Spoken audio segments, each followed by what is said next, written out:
Sa pagpasok ni Omari ay ramdam niya kaagad ang kakaibang aura sa paligid dahil sa ibang mga kalahok na tila kakainin siya ng mga ito ng buhay.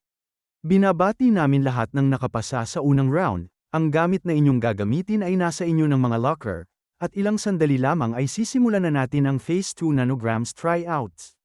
Matapos nyo magpalit ng jersey ay tumuloy lamang sa susunod na kwarto. Ha jersey? Wait, wala pa akong jersey. Excuse me, saan kayo nakakuha ng jersey? Tanong ni Omari sa ibang mga kalahok. Mukhang sayo yata ito. Nakita ko sa tabi ng locker ko, wika ng isang kalahok. Salamat sayo, isa kang tagapagligtas, pasasalamat ni Omari. At biglang may lumapit na lalaki at humawak sa balikat ni Tian. Tian, hindi mo ba narinig ang sinabi ko sa lahat kanina? Siyam lang ang pwede makapasa ng tryouts, at sa madaling salita, lahat tayo ay magkakalaban. So bakit mo tinutulungan ang bubuwit na ito ha? Sorry Oscar, nakakita lang kasi ako ng extra na jersey, pagpapaliwanag ni Tian.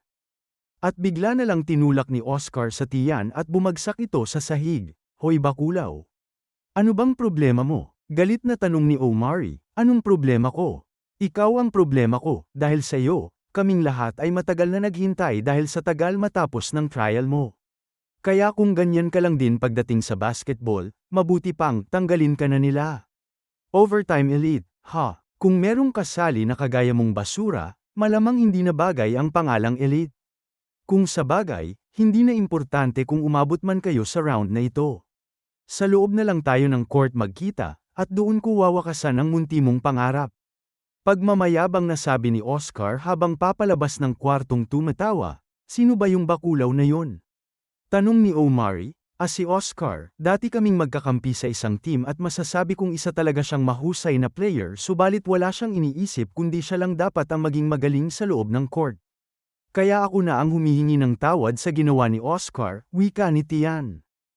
Wala ka dapat ihingi ng tawad at ikaw pa nga ang tumulong sa akin. Ano nga pala ang pangalan mo?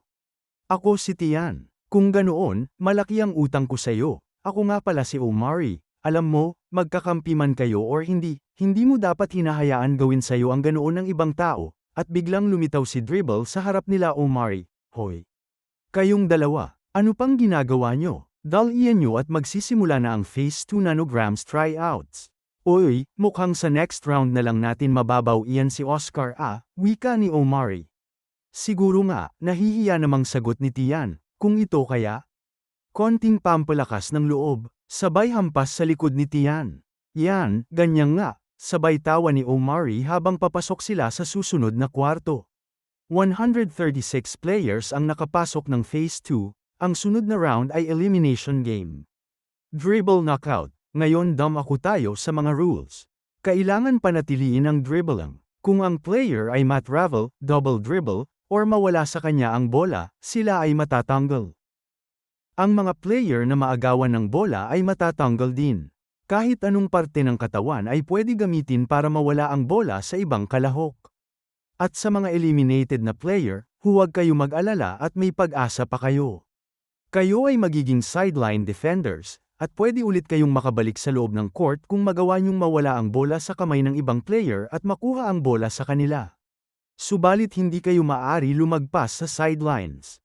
Bawat ma-eliminate niyong player ay isang puntos, at sa mga sideline defenders naman na makasteal ng bola mula sa mga active players ay malilipat sa kanila ang puntos ng mga ito. At ang total ranking ay gagawin matapos ang round at lahat ng hindi makapasok sa top 18 sa loob ng 10 minuto ay mababan sa overtime elite habang buhay.